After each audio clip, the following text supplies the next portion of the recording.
लढा मान्य आहे, मला लढा मान्य आहे, लढणारा मान्य आहे. मला रडणारा मान्य नाही, मला रडणारा नको आहे.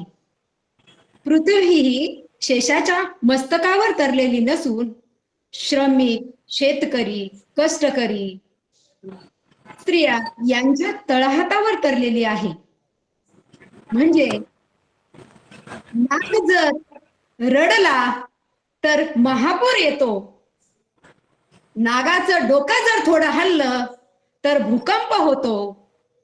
ही जी व्यवस्था होती ती मोडून काढण्याचं काम साहित्यरत्न अण्णाभाऊ साठेंनी म्हणजे केलेलं होतं. म्हणजे ते खरे वैज्ञानिक होते, सायंटिस्ट होते, हे आपल्याला या उदाहरणावरून म्हणजे समजून येतं. अण्णाभाऊ साठेंचा जन्म हा 1 ऑगस्ट 1920 रोजी झाला आणि आज ही जयंती दीपस्तंभाच्या माध्यमातून ऑनलाईन जी जयंती साजरी करण्याची संधी सन्माननीय रवींद्र पवार सर, अध्यक्ष दीपस्तंभचे, आणि सबुरीताई पवार, संचालिका, यांनी आपल्यासाठी उपलब्ध करून दिलेलं आहे हे व्यासपीठ, विचारपीठ. आणि त्या विचार मंचावर जे दीपस्तंभचे सर्व सदस्य आहेत आणि त्या सदस्यांनी याचा पुरेपूर फायदा घेत आहेत. आणि या कार्यक्रमामध्ये माझे कुटुंबीय, आमचे प्रेरणास्थान सन्माननीय डॉक्टर प्रकाश हसनाळकर, कमिशनर, ते उपस्थित आहेत. माझी बहीण मंगल सावंत, जिच्यामुळे मला या दीपस्तंभामध्ये येता आलं, तीही उपस्थित आहे. माझे सर्व मित्र परिवार या कार्यक्रमामध्ये उपस्थित आहे. सर्वांना मनापासून मनापर्यंत शतशः नमस्कार, जय भीम.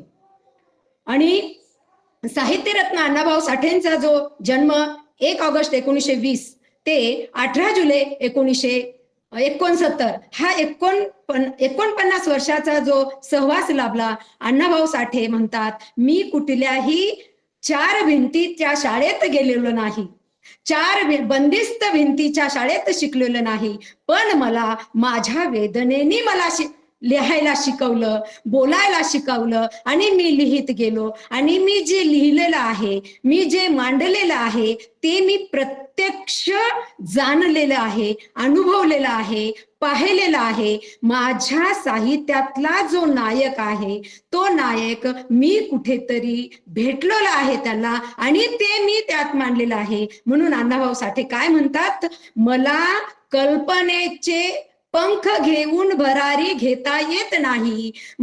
ते वास्तववादी साहित्य त्यांनी मांडलेलं होतं. आणि ते वास्तववादी साहित्य म्हणजे उपेक्षितांचे अंतरंग उलगडणार साहित्य रत्न साठे, हा विषय घेऊन मी शोभा कांबळे तुमच्या समोर उभी आहे. आणि साठे यांनी कोणावरती लिहिलं, कशावरती लिहिलं, म्हणजे तुम्हा घरी गाई म्हशी आणि आम्हा घरी उंदर घुशी, उंदरे आणि घुशी, म्हणजे एवढं उपेक्षिताचं जीणं जगणारे अण्णाभाऊ साठे होते. आणि त्यांनी गावकुसाबाहेरच्या, वेशीबाहेरच्या वेदनेचं, दुःखाचं, या वेदना, या दुःख हे आपल्या साहित्यामध्ये मांडलं. आणि ते साहित्य हे एका देशामध्ये नव्हे तर 7 समुद्राच्या पलीकडे नेण्याचं कार्य त्यांनी केलं. त्यांचं साहित्य 27 देशांमध्ये, 27 भाषांमध्ये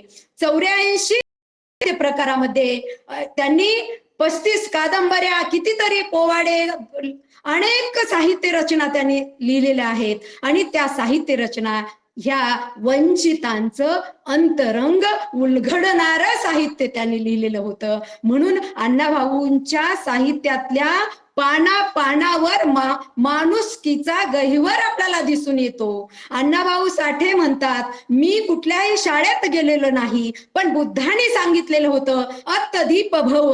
तसं अण्णाभाऊ साठे स्वतःचे शिल्पकार झाले आणि त्यांनी स्वतः स्वयंप्रकाशित झाले. आणि ते स्वयंप्रकाशित होऊन आपल्याला प्रकाश देण्याचं काम साहित्याच्या माध्यमातून, त्यांचं अंतरंग उलगडण्याचं काम साहित्यरत्न अण्णाभाऊ साठे हे करत होते. अण्णाभाऊ साठेंचे वेगवेगळे ग्रंथ आहेत. त्यांनी वेगवेगळ्या मोठ्या प्रमाणामध्ये कादंबऱ्या लिहिलेल्या आहेत. आवडी असेल, माकडीचा माळा असेल, इकडे बटाट्याची चाळ लिहिली जात होती आणि अण्णाभाऊ साठे माकडीची माळ लिहित होते. म्हणजे पर्याय देत होते आमचे महामानव, आमचे जे महानायक होते. आणि अण्णाभाऊ साठे फकीरा कादंबरी लिहितात, चिखलातील कमळ कादंबरी लिहितात. या कादंबऱ्याच्या माध्यमातून तुमचं आमचं सर्वांचं बहुजनांचं अंतरंग उलगडण्याचं काम करतात. फकीरा त्या कादंबरीचा जो नायक आहे, त्या कादंबरीचा नायक हा बहुजन नायक आहे. तो मातंग समाजातला नायक आहे आणि तो मातंग समाजातला नायक प्रामाणिक आहे. अण्णाभाऊ साठेंच्या साहित्याचा जो गाभा आहे ते 3 गोष्टीवर आधारित आहे. एक, महिलांचं, स्त्रियांचं शील. त्यांनी चारित्र्याला खूप महत्व दिलेलं आहे. अण्णाभाऊ साठेंच्या साहित्यातली जी महिला आहे तिने कधीही आपला पदर ढळू दिला नाही आणि अण्णाभाऊ साठेंनी सुद्धा त्या पदराला कधीही डाग लागू दिला नाही. अण्णाभाऊ साठेंनी कधीही महिलांचा अपमान केला नाही. फक्त साठेंनीच नाही तर आमच्या संपूर्ण महामानवांनी, बुद्धांपासून संतांपासून साहित्य रत्नापर्यंत कुणीही आमच्या महिलांचा म्हणजे कमी लेखलेलं नाही. या व्यवस्थेने आम्हाला कमी लेखलेलं आहे आणि आमच्या महामानवांनी आम्हाला या विश्वाची निर्मिती जी महिला आहे त्या महिलेला पुरुषांपेक्षा जास्त हक्क अधिकार देऊन आमचं जे स्वाभिमान आहे जागृत करण्याचं काम या साहित्याने म्हणजे केलेलं आहे. आणि फकीरामधला जो नायक आहे तो प्रामाणिकपणा. दुसरं त्यांचं जे गाभा आहे तो म्हणजे आत्मविश्वास आणि प्रामाणिकपणा. या अण्णाभाऊ साठेंच्या साहित्यातला जो नायक आहे तो प्रामाणिक आहे, स्वाभिमानी आहे. हा जो फकीरा आहे, फकीरा हा प्रामाणिक आहे. जेव्हा दुष्काळ पडतो आणि फकीरा काही म्हणजे लुटून आणतो माल, धान्य वगैरे, आणि एका ठिकाणी मांगवाड्यात आणि मारवाड्याच्या मध्ये तो ओततो आणि मध्ये ओतल्यानंतर तो त्यांना तिथे सांगतो, बजावून सांगतो, याचं वाटप मांग आणि महारांना समान झालं पाहिजे. म्हणजे आमच्या बुद्धांचं समतेचं जे तत्व होतंय रत्न अण्णाभाऊ साठेंनी या त्यांच्या साहित्यामधून त्यांचं अंतरंग उलगडणारं साहित्य त्यांनी रचले हे आपल्याला यावरून सिद्ध होते. म्हणून अण्णाभाऊ साठे शील जे जी साठेंची नायिका आहे ती भाकरीपेक्षा शिलाला जास्त महत्व देते. म्हणजे शील हे तिने दागिना समजते आणि जर तिच्यावर अन्याय झाला तर ती 2 हात केल्याशिवाय राहणार नाही, हे सुद्धा अण्णाभाऊ साठेंनी आम्हाला सांगितलेलं आहे. आणि तिसरं म्हणजे या देशाचं स्वातंत्र्य, बुद्धांनी जे स्वातंत्र्य, समता, बंधुता, न्याय हे जे तत्व आम्हाला दिलेले आहेत त्या आधारित अण्णाभाऊचं साहित्य आहे. म्हणून फकीरा ही जी सर्वश्रेष्ठ कादंबरी म्हटली जाते ती अण्णाभाऊंनी कुठल्याही देवीला, देवतेला, कुठल्याही महामानवाला, कुणाला, बापाला, आईला, कुणालाच अर्पण केली नाही. ती कादंबरी बाबासाहेबांना सुद्धा अर्पण केली नाही, बाबासाहेबांच्या झुंजार लेखणीला अर्पण केली. ज्या लेखणीने 5000 वर्षापूर्वीची जी गुलामगिरी होती, जी साखळदांड होती ती तोडली आणि आम्हाला वंचितांना, सर्वांना जे मानाचं, स्वाभिमानाचं जीवन जगण्यासाठी स्वातंत्र्य केलं, पंख दिले आणि आपण उडायला लागलो.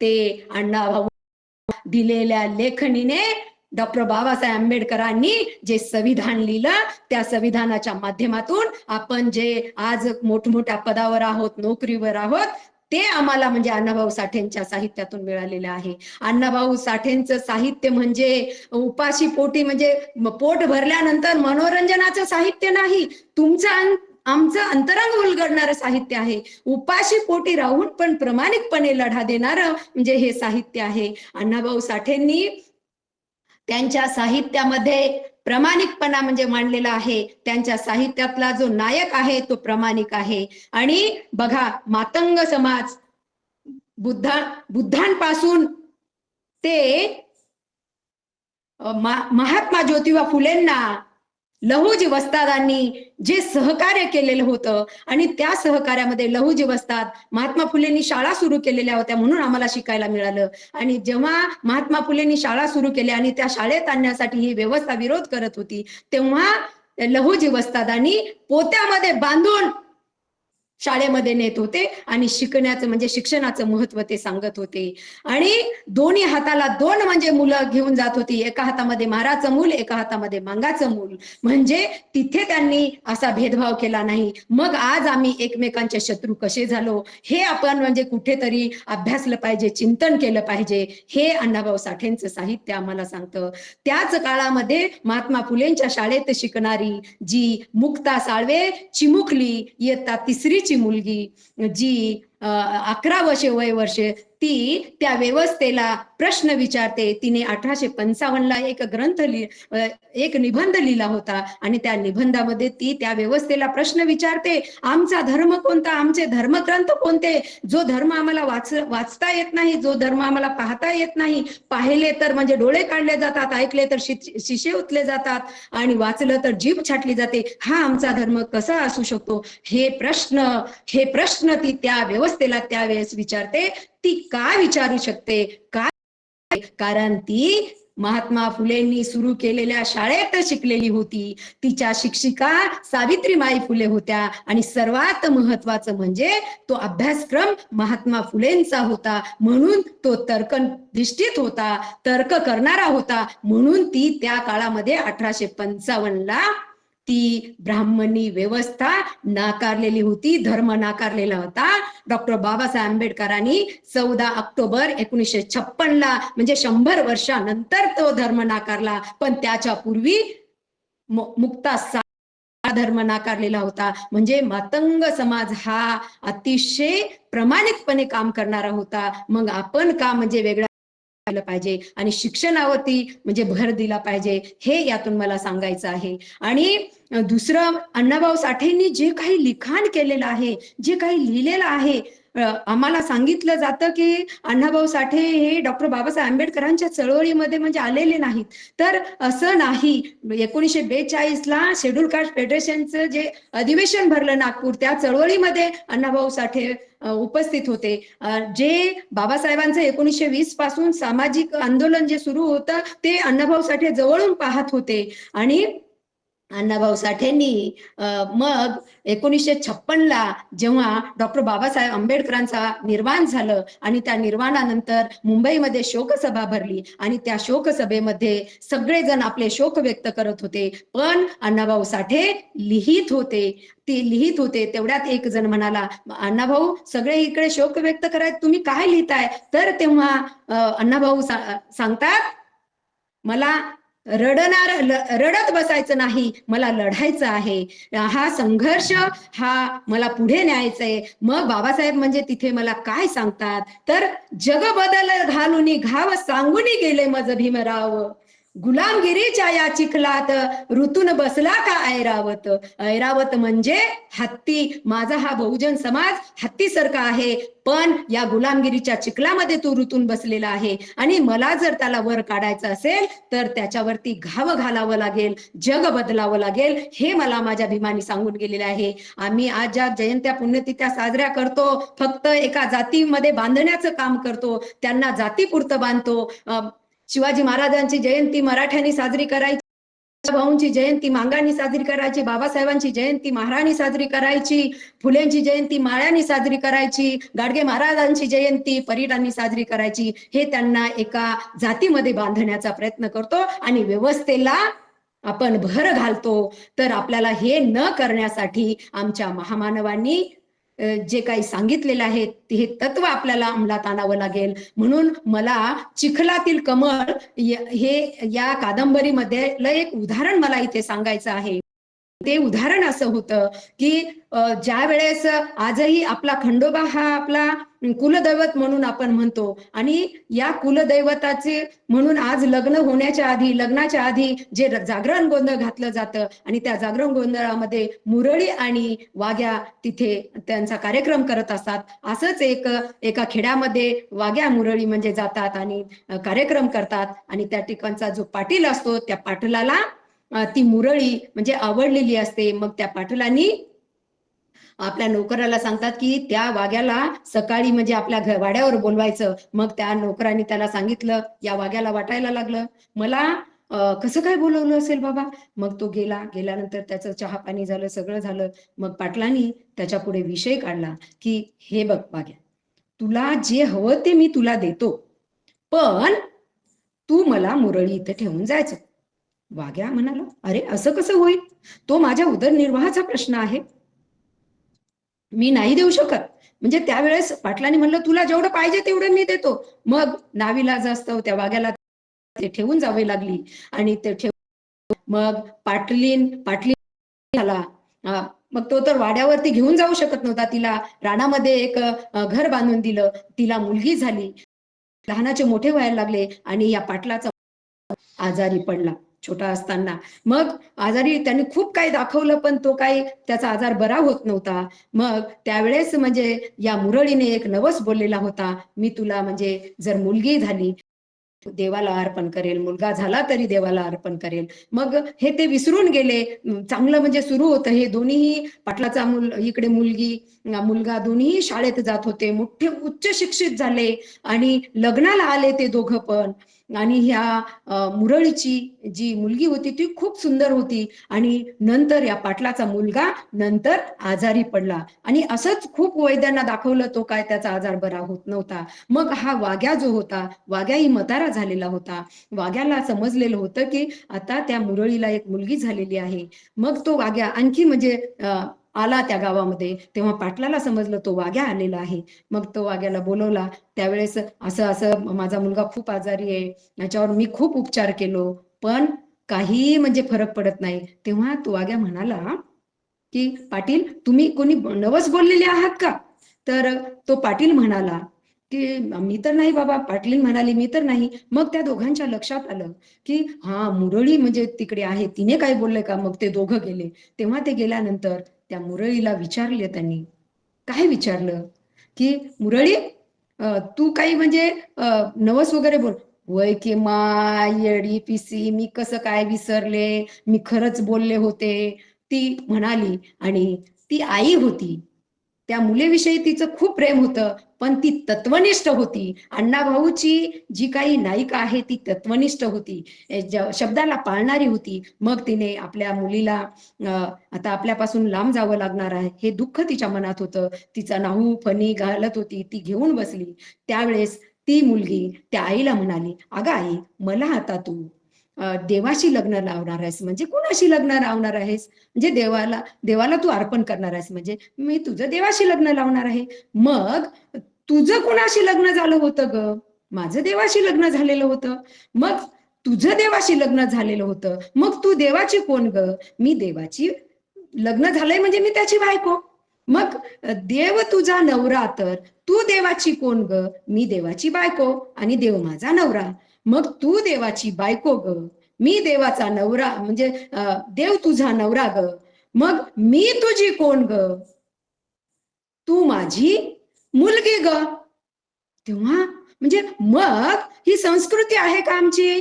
मुलीचं आणि बापाचं लग्न होऊ शकते का?